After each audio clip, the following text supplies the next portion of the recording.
how to fix Hulu app error code p-dev320. So the very first thing you want to do is to head over to any of the web browser or Safari. And in the search bar, you need to search for how can I fix streaming issues on my device. This interface will pop up on your screen. Well, in order to fix this issue, first of all what you need to do is you need to check your browser and then make sure that the ad blocker is disabled. Once your ad blocker is disabled, you need to turn off the tracking protection, but it is only for the Firefox user.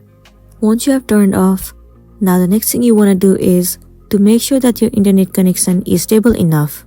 The functioning of the application might also depend on the internet connection. If it is stable enough and working properly, then it will make your application run smoothly. So make sure that your network is strong enough.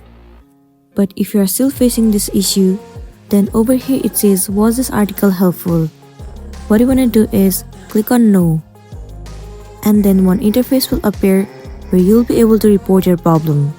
Simply state the problem that you have been facing in this application and then submit the report that you have just written. Now within 24 hours, they will definitely come up with some solution for you and then you'll be good to go. So that's it, and this is simply how you can fix Hulu app error code p-dev320. I really hope this video is going to be helpful for you. If it does, please make sure to like and subscribe to our channel. And thank you for staying with us till the end.